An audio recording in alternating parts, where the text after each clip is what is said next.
Every way Avengers Endgame sets up Guardians of the Galaxy 3. Not only concluded the Infinity Saga that comprised the first 11 years of the Marvel Cinematic Universe, but it also laid the groundwork for.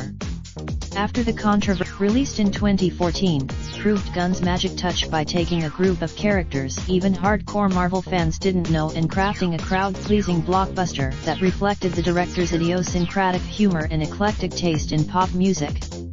Gunn found lightning while the end tugged at fans' heartstrings. Avengers Endgame also offered a hopeful tease for by setting up the next Guardians of the Galaxy film, which will.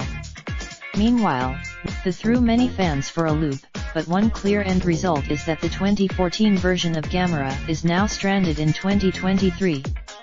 This is the version of Since We Don't Know, Avengers Endgame set up that Guardians of the Galaxy Volume 3 will, at least partially, involve Star-Lord searching for her.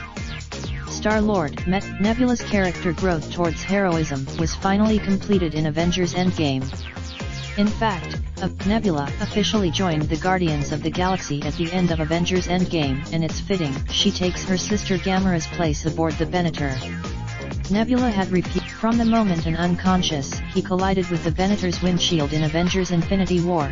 Fans have wanted Thor's banter with. By the end of Avengers Endgame, Thor was back aboard the Venator, happy to reunite the Asgardians.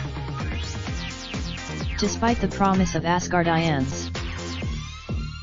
Still, if Thor does become part of the Guardians, it's hard to imagine Gunn would refuse the chance to work with one of Marvel's top names to make Guardians of the Galaxy Volume 3 extra special.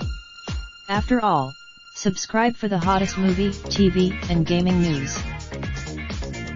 I agree to let Screen Rant send me emails. Raindrop, drop top smoking, no cooking the hot pot. Fucking on your bitch, yeah, that. Looking up, open the park pot.